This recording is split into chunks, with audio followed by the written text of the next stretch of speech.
Okay, so he's the president of Amazon India Services Private Limited, on the public sector for India and South Asia. He's the elected member of the NASSCOM Executive Council, and he's the governing council member in the NASSCOM Sector Skill Council.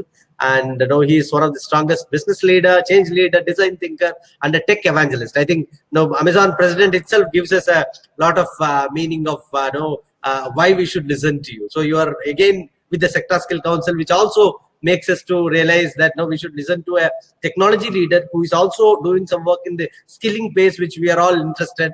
And we would love to hear from you on how the future is going to be on your perspective, sir. Over to you, sir. Thank you so much. It's indeed an honor and a privilege to be here addressing so many different educators. I was asked to speak on the future of education, employment, and entrepreneurship. And if I had a crystal ball, I'd probably be not doing this, but be in the stock market. So it's very difficult to predict what's happening. But let me spend about 15, 20 minutes just going through my perspective. And these are most of them are my personal views, not the views of my company. I just wanted to clarify that. But I'll spend some time about the backdrop. I'll spend some time about what my perspectives are on the way the world will be affected and the specific impact on employment and consequently on education and entrepreneurship. So, as I said, we don't have a crystal ball. A number of companies have created V models, U models, L models that talk about how the industry is going to sort of recover, what the long-term impact is going to be. But I think there are a few things that are very, very evident that I think we have to face reality for. One, this is the first time the world is actually seeing a combined supply shock and a demand shock. I think that's a very important thing to look at. If you think about World War II was one of the biggest disrupting events in the world, but it was predominantly a supply shock. When you look at the downturn of 2008, it was predominantly a demand shock. The world has never seen in its history, in the modern economy, a supply shock and a demand shock coming together. And, this is something that is unprecedented. So there are very little learning models or historical models that can actually predict what will happen out of something like this. But I think there are some things that are given, overall the way that we are looking at unemployment, the International Labour Organization has called out that about 7% of the world jobs are going to be lost. There's a downturn by about at least 7%. And the impact is across industries. I mean, many people would have talked about it, but I will touch upon it very briefly. Anything that had to do with high contact industries, hospitality, retail, aviation, or energy, there is a significant downturn. And the trend also of the recovery is going to be significantly longer to come back, or it will always remain below a particular level. And there are certain industries like essential services, healthcare, and essential services, I mean food, and pharmaceuticals and so on and so forth, will probably recover faster. But I'll probably predominantly spend time on the IT industry because I represent that industry as NASSCOM EC and on the Sector Skill Council. The $190 billion IT industry in India is about 4 million plus professionals. I think one of the important things that everybody should know is the way that the industry responded. And overnight, the entire industry went to work from home scenario. And over 90% of people actually started working from home. The number was actually higher in IT services. Almost 97% people were working from home in the IT service industry.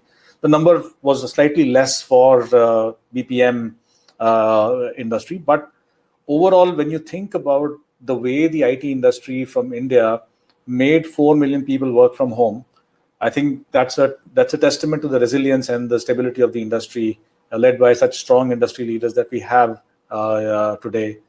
And the important factor is, I think this trend will continue.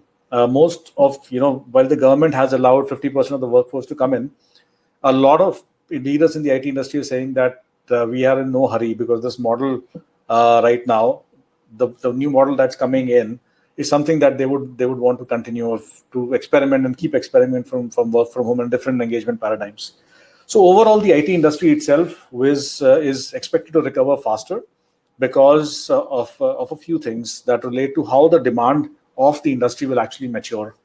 And that's an important point because although a number of other industries are in stress, the way that they will respond to this overall scenario will determine how some of the services in the industry like IT will sort of respond. So we expect the IT industry to actually recover back earlier because the demand for digital would actually go up.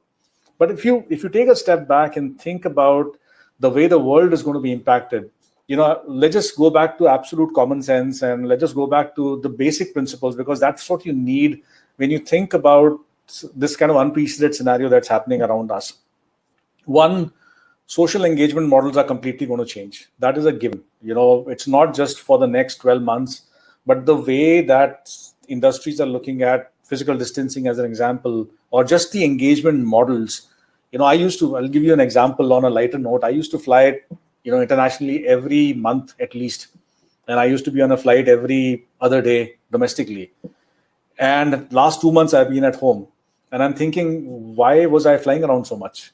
And that's not just a psychological thing. It's also a look back to say, did I really need to do that amount of, we're actually working more efficiently today on platforms like the one that everybody is on.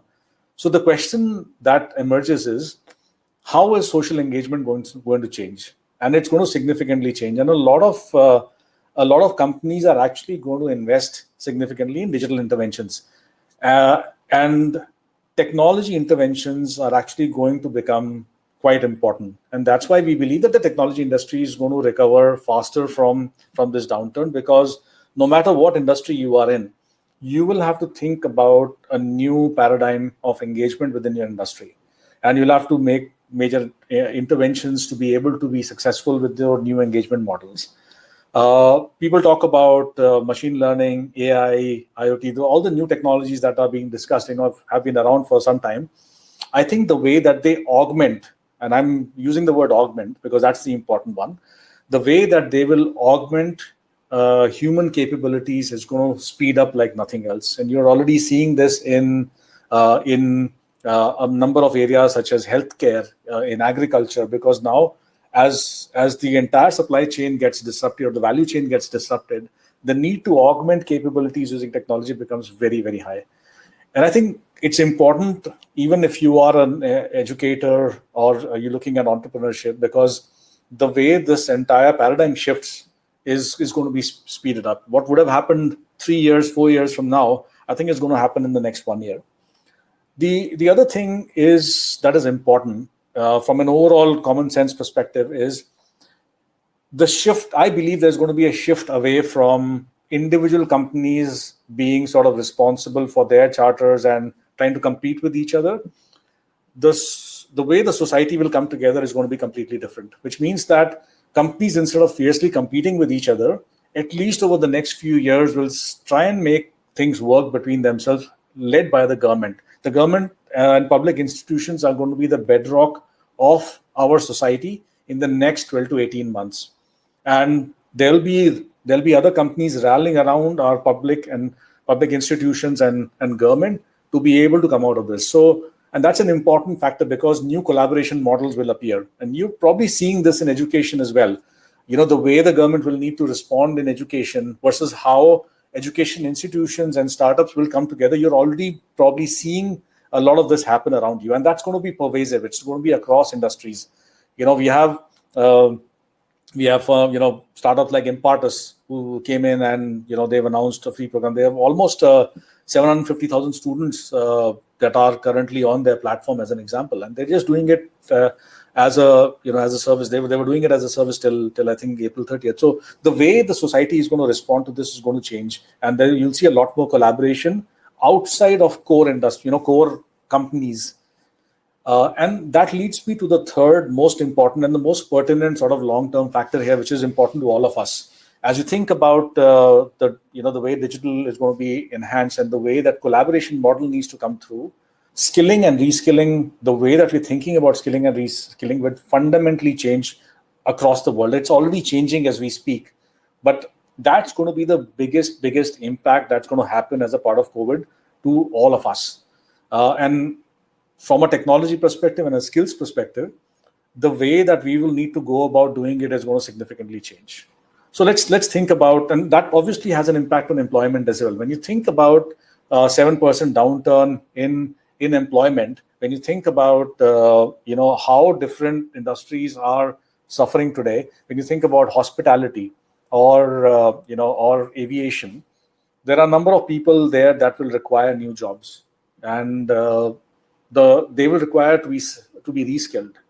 Therefore, the need for us to be able to create some of these means to be able to quickly reskill is going to become important.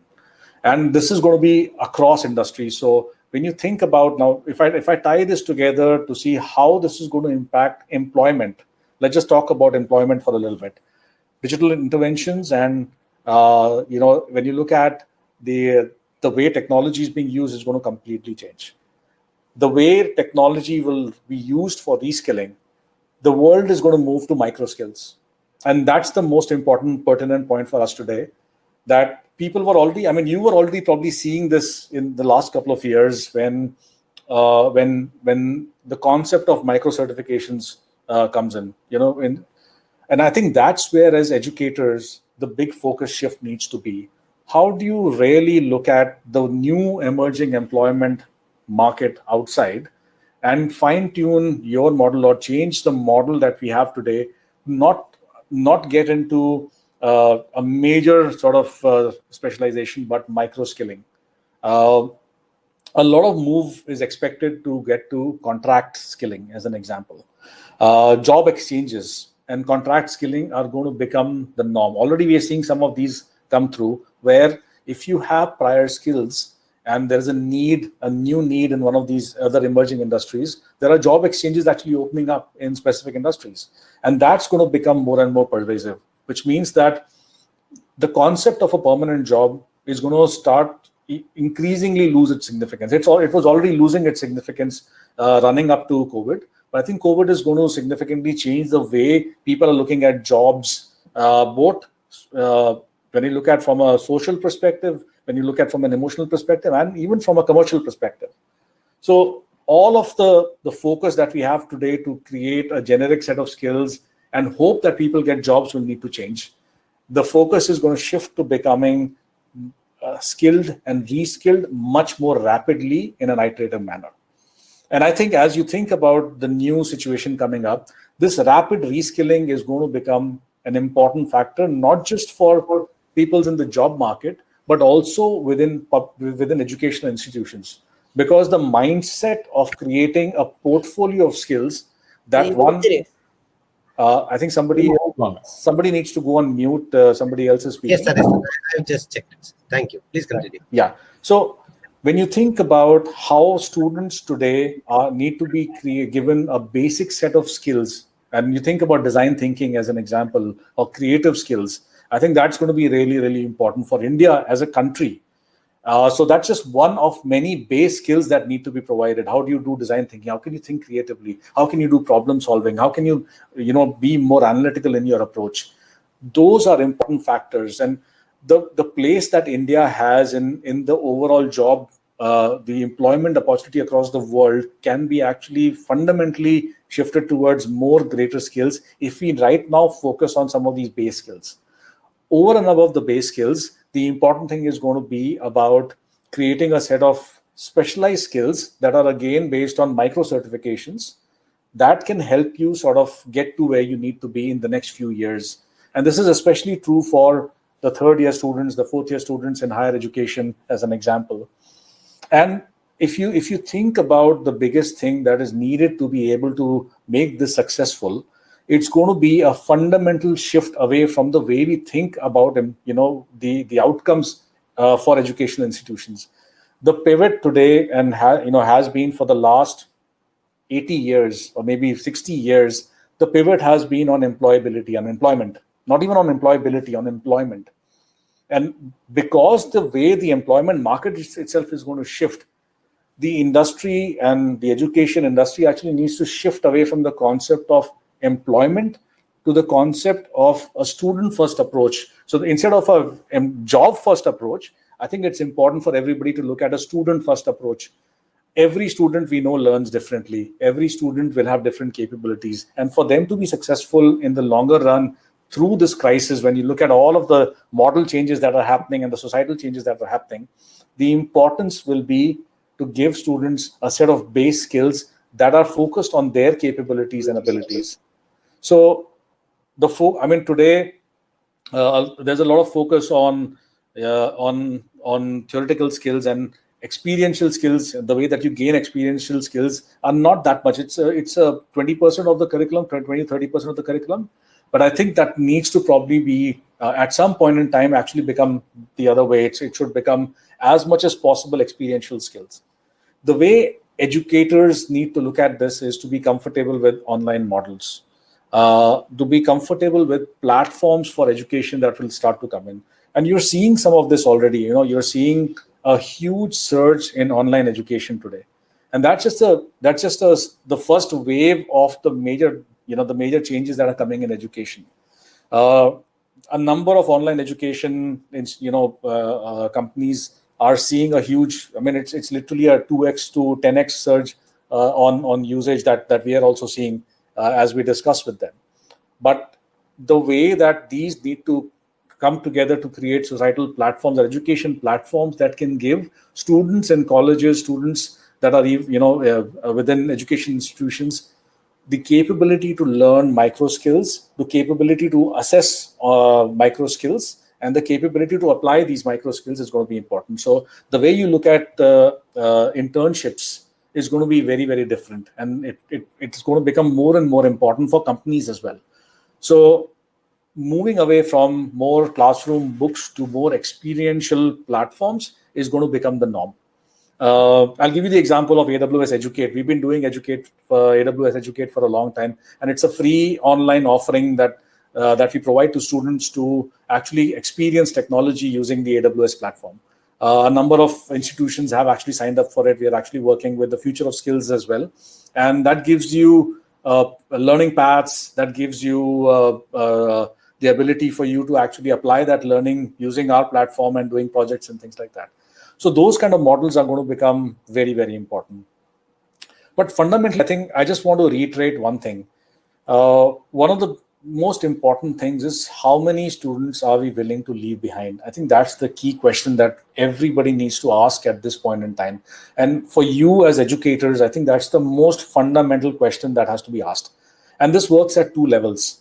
When you look at education today, the way that we are actually going through this crisis, you can clearly see a divide between the students with access and the students without access. There have been new models that have come up for students with access. And if you look at technology interventions, that lot is probably still going to make it in a manner that is still okay, because there is a lot that you can do from existing technology capabilities. You can give them internships, you can give them options, you can give them skilling, you can do online assessments for them. But we have one student that we've given an offer from IIT Varanasi, who's sitting in Azamgarh right now, and he has no access to the internet. So I was trying to have a discussion with him to say, while he's trying to complete his final semester, is there something that we can do together to give him more skills and get him ready? But there is no way. He doesn't have internet access that is sustainable. So as we go through this paradigm shift, it'll become easier for us to focus on people or students with access. But I think it's important that we all be able to look at the students that do not have access and find a way to carry them along, because those are going to be as important, if not more important, to the future growth of this country and the world's progress as well. Given the fact that India has the percentage of young, I don't have to repeat those statistics to you. So I think we need to focus on those students as well and find a way. So as educators, be inclusive and find ways to see if we can carry along those students as well. In conclusion, I'll just take another 2 minutes to conclude. I know we should close on time. On the entrepreneurship side, I know I'm running a little bit out of time, but I'll just spend 2 minutes on entrepreneurship. I talked about the fact that the societal models are going to change in the way that companies come together for collaboration. if you think about any small and medium business, I'm not just talking about startups. Startups are probably at the top of the technology chain, but I'm talking about anybody that's in the small and medium enterprise space, small and medium business space, is severely affected today by this crisis. And the importance to be able to support them is going to be very, very important for governments and for our industry. I see that industries will come together to support our startups and our small and medium businesses in clusters of engagement. And this will be also led by the government. So the government and industries coming together to help our small and medium businesses and startups is going to be really, really important.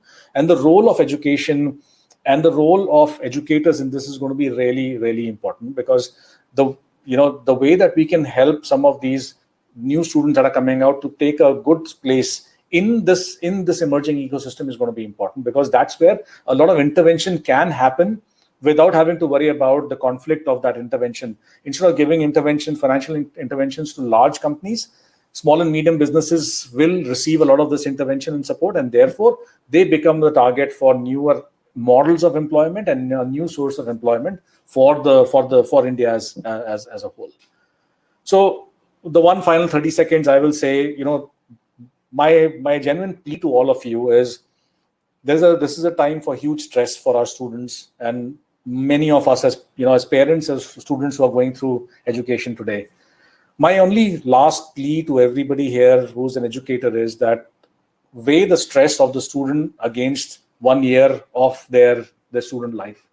I don't think it's important to lose students just to save that 1 year.